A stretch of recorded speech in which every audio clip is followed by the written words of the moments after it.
¿Cómo te va? Muy buenas tardes. El gusto de saludarte una vez más a través de Ayer en el Ascenso, nuestro 10º programa para venir a uno de los barrios más futboleros de la ciudad de Buenos Aires. Aquí, el República de Mataderos, la casa de Nueva Chicago, nos recibe para resumirte la historia de uno de los clubes más populares del fútbol de los sábados.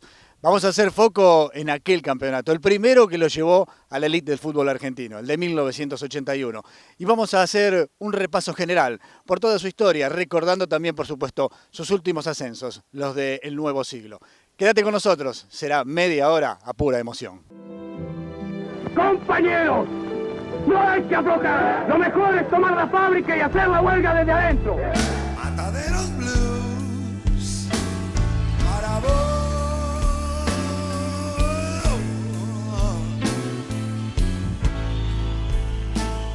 Todo el barrio fabril.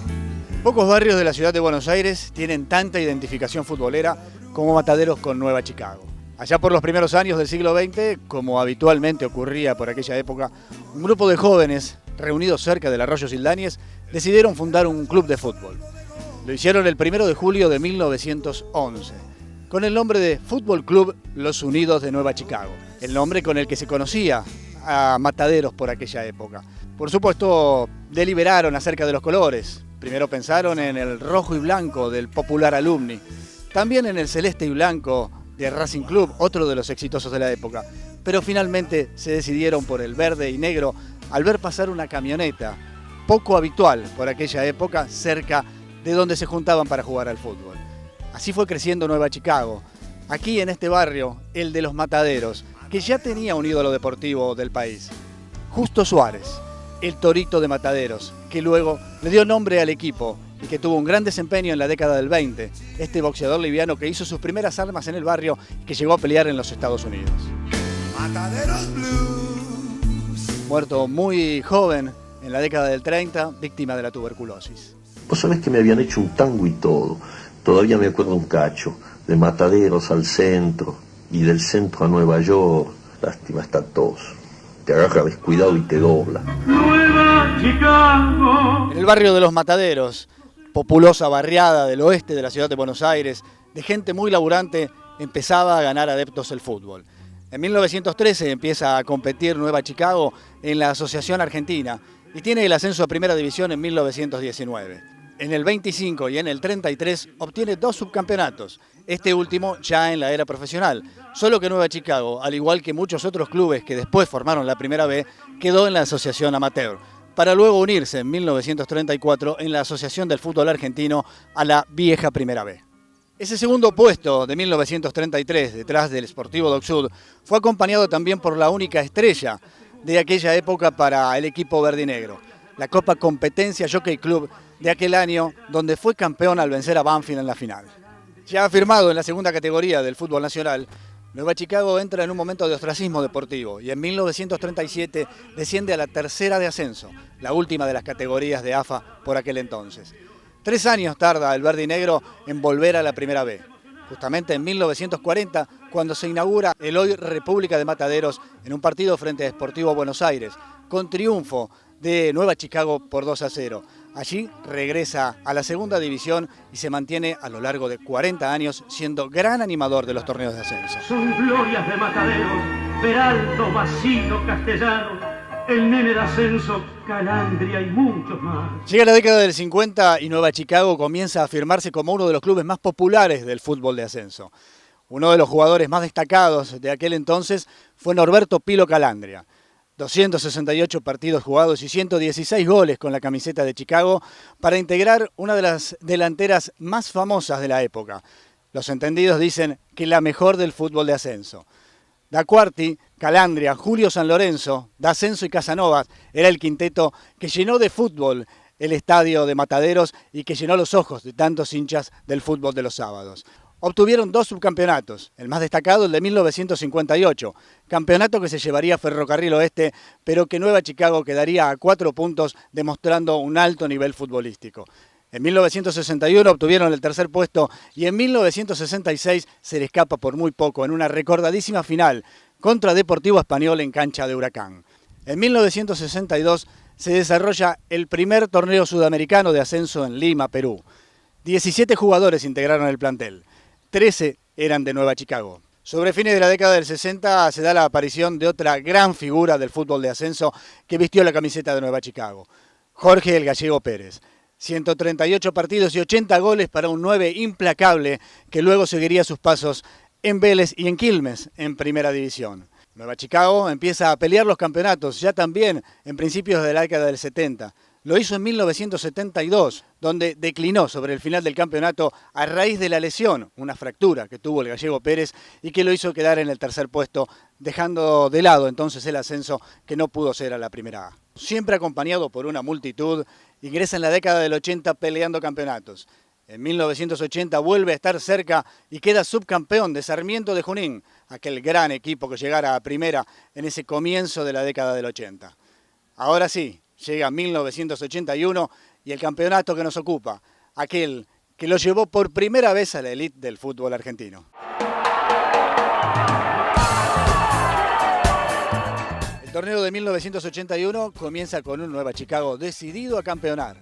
Asume la dirección técnica Roberto Pipo Ferreiro y llegan Larramendi, Hugo Pedraza y Hassan para reforzar un equipo que ya había sido protagonista el año anterior.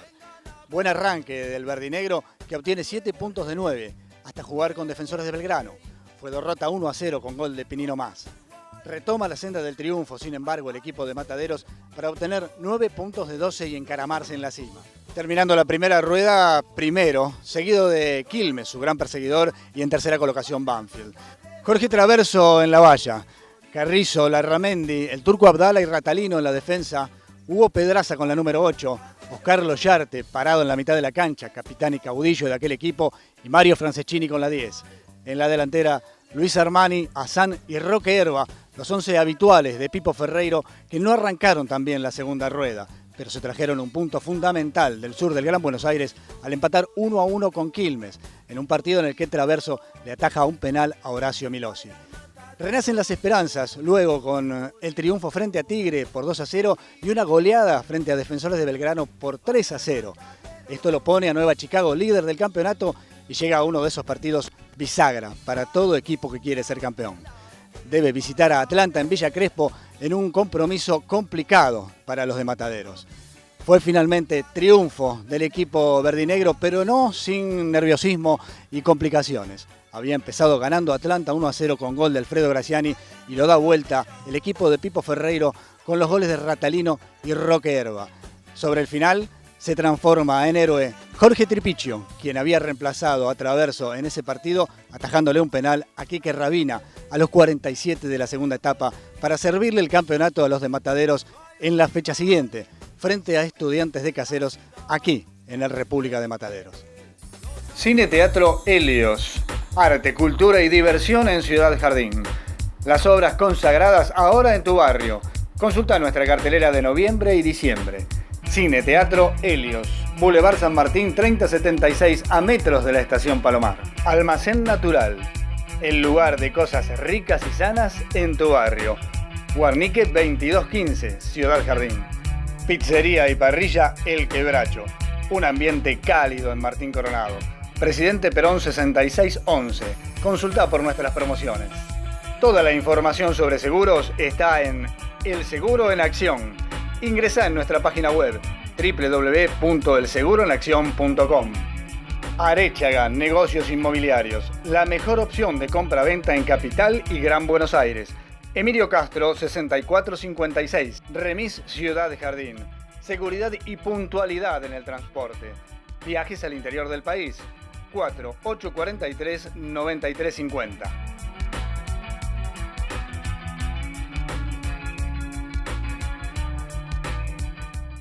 Bien, el momento de los protagonistas en Nación en el Ascenso, por supuesto, recordar aquel campeonato de 1981 nos lleva a aquella camiseta número 10 verdinegra y Mario Franceschini está con nosotros. Mario, ¿cómo te va? Buenos días. ¿Qué tal? ¿Cómo estamos? Buenos días.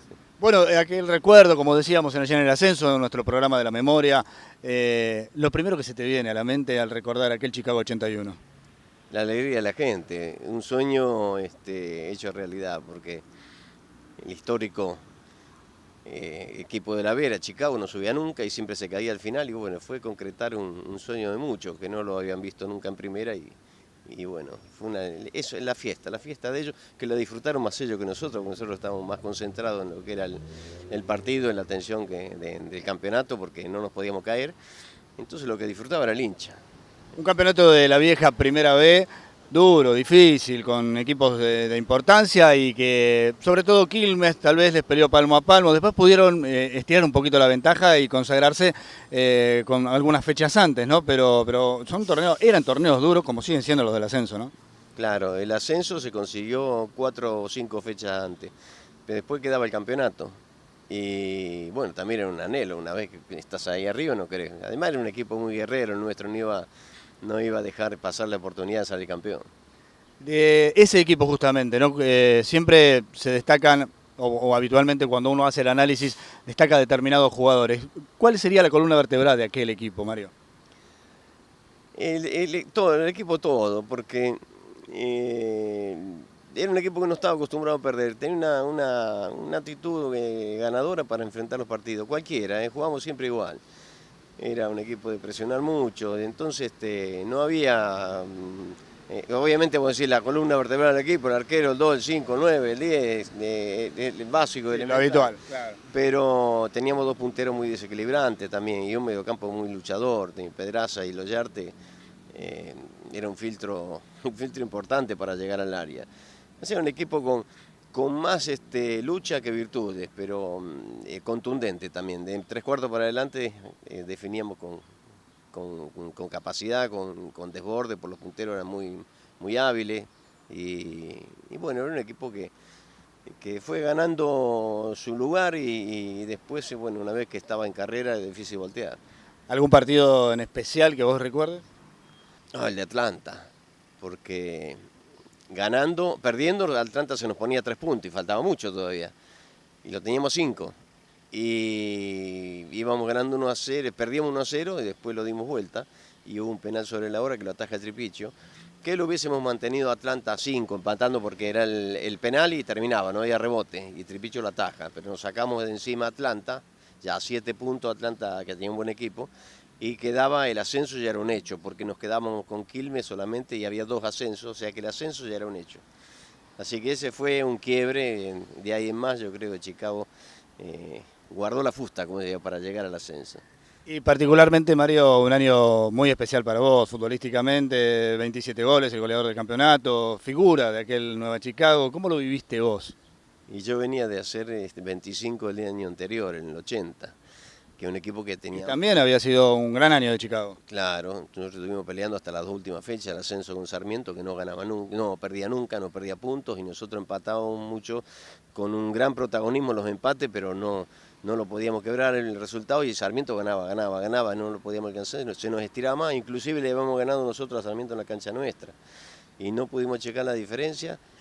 Y bueno, terminé un buen año ahí, Chicago me compra el pase, y después arranco el 81 con 4 fechas menos, porque me expulsaron un partido amistoso en la cancha de Gimnasia por el pase de Higuaín y me dieron 6 fechas. O sea, en la 5ª fecha reaparecí en el torneo. Diste ventaja entonces.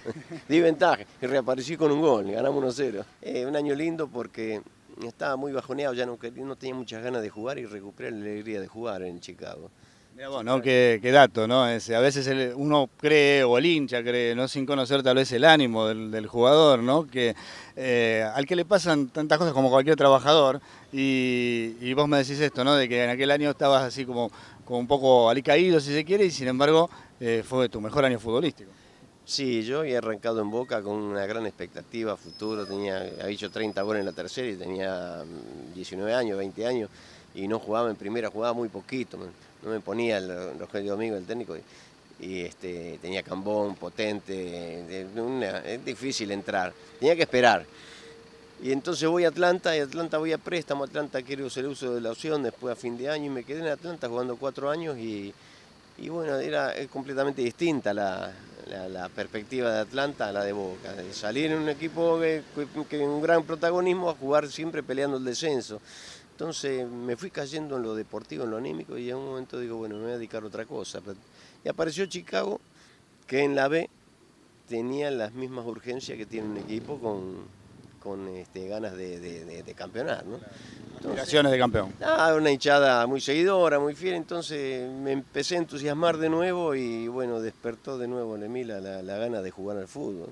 El 7 de noviembre de 1981 llega entonces el momento de mayor gloria para Nueva Chicago. Debe enfrentar de local a Estudiantes de Caseros, un rival siempre complicado. Partido cerrado frente a una impresionante multitud que se abre sobre los 39 de la primera etapa con un penal que le cometen a Roque Herba. El penal fue en el primer tiempo, 20 minutos, creo que no iba mucho, entonces por ahí no toma la dimensión que podría haber sido un penal para definir un ascenso quizá en el segundo tiempo, faltando poquito. O sea, recién empezaba el torneo, el partido y bueno, se dio la situación del penal. Obviamente, me imagino el clima, ¿no? No sabía que de pronto iba a ser tan importante porque iba a ser el gol de ascenso. Ha sido un gran protagonista de aquel 1981, aquel campeón de Chicago, el primer equipo que lo llevó al círculo privilegiado, al equipo de Mataderos. Estuvo con nosotros Mario Franceschini. Gracias, Mario, ha sido muy amable con nuestro programa. No, gracias a usted y saludos a todos. Bien, ayer en el ascenso el gusto de saludar a los protagonistas de aquella épica campaña de Nueva Chicago 1981, en este caso Roque Herba con nosotros. Roque, ¿cómo te va? Buenos días. ¿Qué tal? Buenos días, muy bien, gracias. Bueno, la idea de ayer en el ascenso, ¿no?, es volver el tiempo atrás, recordar un poco aquellas imágenes.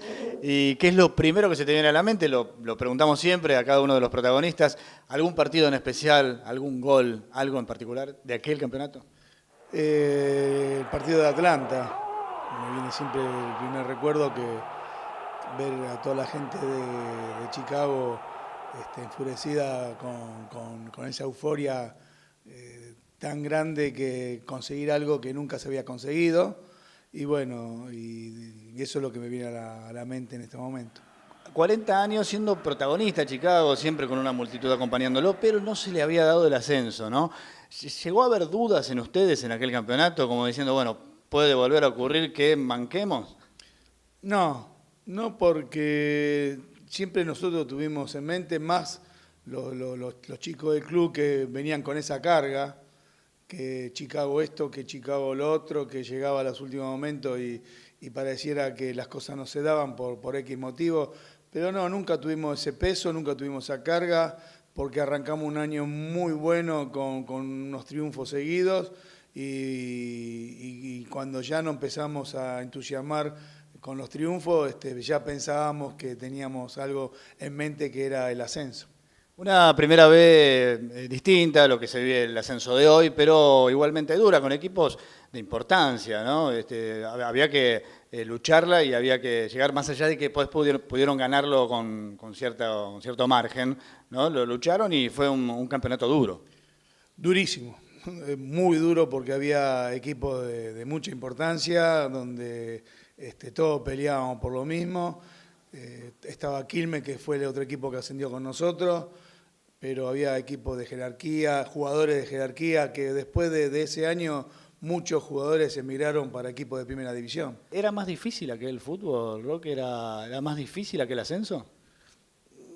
No sé si era más difícil. Yo lo que digo siempre, que a medida que va pasando el tiempo, uno va notando distintas cosas en el ambiente del fútbol. Yo lo que veo es, hoy no veo la capacidad o la calidad de jugadores que había en aquel momento. Nosotros, en la época nuestra, en cada equipo siempre había 3 o 4 o 5 jugadores de jerarquía. Entonces, en aquel momento se hacía más difícil, porque sacarle la pelota a un jugador de calidad se complicaba más. Han pasado muchos años de aquel gran logro, el primero que lo llevó a Chicago a la primera división, y se siguen juntando, me decías, Roque. ¿Mantenés contacto con aquellos muchachos? Afortunadamente eso es algo que me imagino que te debe llenar, ¿no? Eso es lo lindo que tiene el fútbol, que siempre dejás una buena relación y bueno, es como todo trabajo, con algunos te ves más, con otros te ves menos, pero afortunadamente tenemos un grupo de amigos que hicimos en el fútbol, que nos juntamos los viernes a cenar, a comer algo, a jugar a las cartas, a divertirnos un poquito, y lo hacemos hace ya más de 20 y pico de años. ¿Algún gol, Roque, en particular de aquel campeonato? No, el que le hice a Atlanta. Porque ahí se logró lo más esperado que uno quería, que era el ascenso. Nosotros ya con ese triunfo ya encaminamos para el ascenso, que después conseguimos el campeonato. Todo fútbol, tu lugar de fútbol en Villa Bosch. Remeras deportivas, atención a clubes y sociedades de fomento. Santos Vega, 7934 en el corazón de Villa Bosch. Electro Hogar Luján, reparación y venta de artículos del hogar. Atención a las grandes marcas. 25 de mayo, 280 Luján. Veterinaria Ciudad Jardín. Profesionalismo y amor por sus mascotas. Libertad 2212 en Ciudad Jardín. La Martina Casa de Campo. El mejor lugar para vacacionar en la ciudad más linda del país. La Martina Casa de Campo. San Rafael, Mendoza. Escuela de Taekwondo en Martín Coronado. Abierta la inscripción para niños y adultos. Presidente Perón 6611. Ayer en el ascenso apoya la escrituración definitiva de los terrenos de Justo José de Urquiza en Loma Hermosa.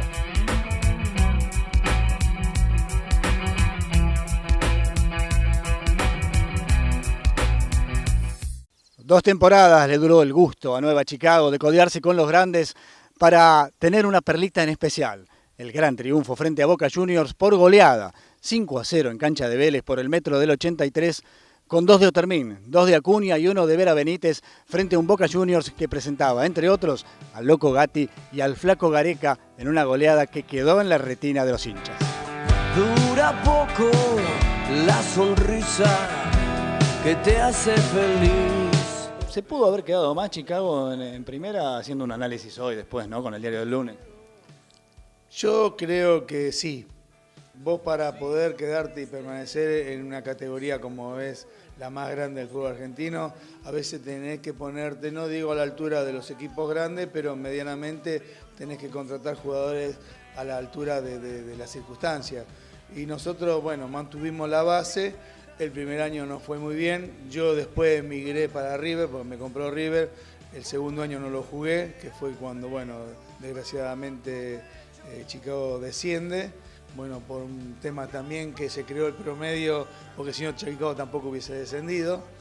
Pero yo creo que podíamos haber durado mucho más porque teníamos calidad de jugadores y lo único que nos faltaba era un par de refuerzos. Para el final, la anécdota del último partido, el partido que les aseguró el ascenso frente a Estudiantes de Buenos Aires en Mataderos, aquella jugada que después dijiste que no fue penal. Sí, bueno, en realidad... Cosas del fútbol, ¿no? Son cosas del fútbol, pero bueno, fue una jugada típica que yo la hacía muy bien, que bueno, amagaba para un lado y iba para el otro, y cuando me sale Giorgetti, creo que era Giorgetti, si mal no recuerdo, me manotea la pelota, pero bueno, caigo tan rotundamente en el piso que el referí cobró penal, pero en realidad no había sido penal. Roque, muchas gracias, has sido muy amable con nuestro programa y bueno, te deseamos lo mejor en tus emprendimientos. Bueno, desde ya muchas gracias y gracias por la atención de ustedes. Por supuesto que hubo otras grandes alegrías para la gente de Nueva Chicago, especialmente en los primeros años del 2000 y muy particularmente en el 2001, donde vuelve a la primera división, 20 años después de aquella primera estrella. Lo logra frente a Instituto de Córdoba en 2 finales épicas. 2-0 aquí en la República de Mataderos y 3-2 en el Chateau Carreras, hoy Mario Alberto Kempes, con 2 goles del Topo Gómez, el goleador de aquel equipo con 13 tantos. Otras figuras de aquel plantel fueron Juan Manuel Herbela, Facundo Argüello, Julio César Serrano y Ariel Jesús. Vuelto a la B Nacional, la gente del Torito tendría una nueva alegría en 2006, de la mano de Rodolfo Mota, venciendo esta vez nuevamente a un cordobés, Belgrano de Córdoba. Primero gana aquí en Mataderos y luego fue 3-3 en tierras mediterráneas para que Nueva Chicago volviera al círculo privilegiado. Facundo Talín, César Carranza, Federico Higuaín, Lucio Filomeno y Ariel Nahuelpan eran algunas de las figuras de ese equipo.